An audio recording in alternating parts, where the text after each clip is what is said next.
Okay, I'm calling this Common Man Adventure video blog Pink Hearts in the Heat of the Night. It's kind of a funny title, but you'll figure out why I call it that in a minute or two. Little over half a century ago, there was a movie made in our little community where I was born and was living then. And that movie starred Rod Steiger, Sidney Poitier, Warren Oates, and others. That movie today is still considered to be one of the top 100 movies of all time. Quite an event for a little town like this. The name of that movie, I'm sure that many people who look at this have seen it. It's called In the Heat of the Night. I'm talking about the movie, not the TV series. Obviously, having famous actors walking around our community and was quite an event, and all of us who live here and were living here when that movie was made have different stories to tell. And the one I'm going to tell is a kind of behind-the-scenes thing that you wouldn't ordinarily hear of. But before I get to that, let me explain why I think that the movie was made here in our hometown. It was supposed to take place in Sparta, Mississippi, but in the late 60s, there was a great deal of racial tension in it. The people who were making the movie felt it wasn't the right place to make the movie in Mississippi, so they looked around in some towns up north. Our town happened to be called Sparta, appropriately, for the movie. And when they approached the town, apparently we had things that they were in favor of and they thought would be a good place to make the movie.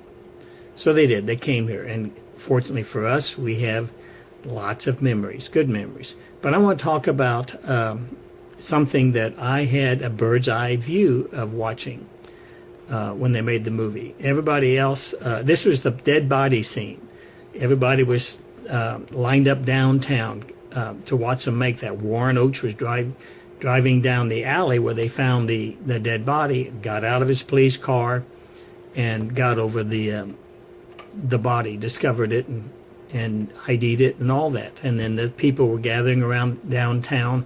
I didn't see Rod Steiger in here, but Sidney Poitier, who was not in this particular scene, he was leaning against one of the building, and I didn't get his autograph for some reason. I'm not really sure. I was kind of shy. That was probably why I didn't go downstairs and go get his autograph. But he was there, and I got to see him.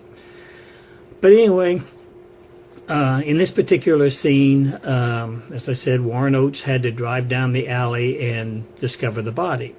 That alley, that dead body scene, took place between where I was living at the time and the abandoned building next to it.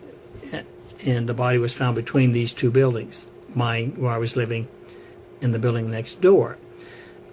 It took them 12 hours to film that scene. They started filming at 6 in the evening, and they ended it 12 hours later at 6 a.m. 12 hours to film probably maybe a minute, maybe 2 minutes of the movie, but 12 hours to film it right next door to where I was living in. I got to watch most of it.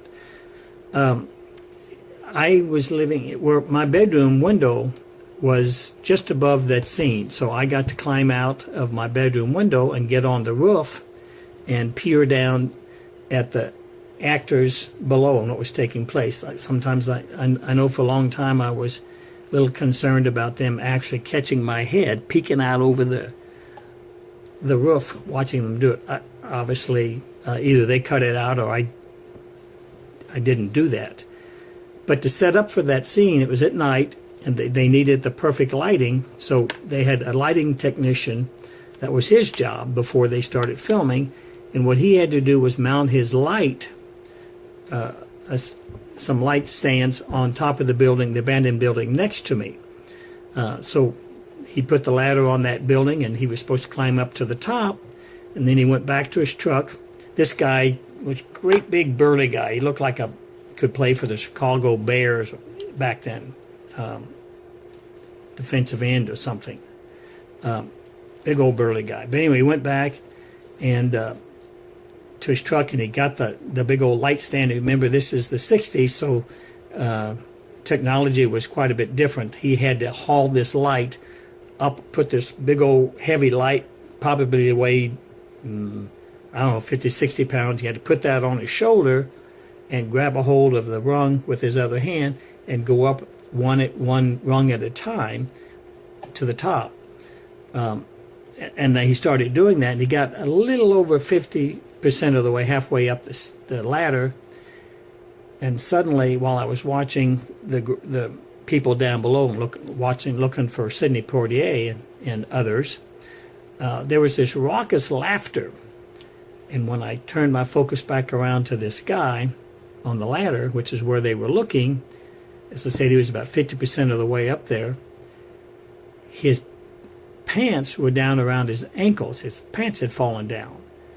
But that wasn't really the funny thing. What was really funny was this big old burly guy, football-looking guy, pants down around his knees. He had white briefs on with big old pink hearts on them. Not an image you'd think a guy like that would have. But it was funny. Everybody laughed. And then he couldn't pull his pants up. The thing was on his shoulder, and he couldn't take his hand off the ladder, so all he could do was do the best he could and go on up the ladder and expose his backside to everybody as he was going up, and everybody laughing. But it seemed like when he got up there, he just pulled his pants up, and it looked like there was something he was used to doing. He must have been the class clown or whatever for the movie people. It was funny. I'll never forget that. I do have some other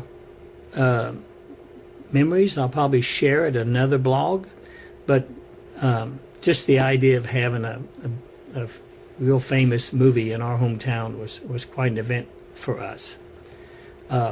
In the beginning of the movie, they also showed a scene where Warren Oates in his police car was driving down at night the town, the business district. Obviously, Sparta has changed quite a bit since then. You'll see that when I include at the end of this what our town looks like now. So I'm going to sign off now, and until we look again or see again, I'm signing off.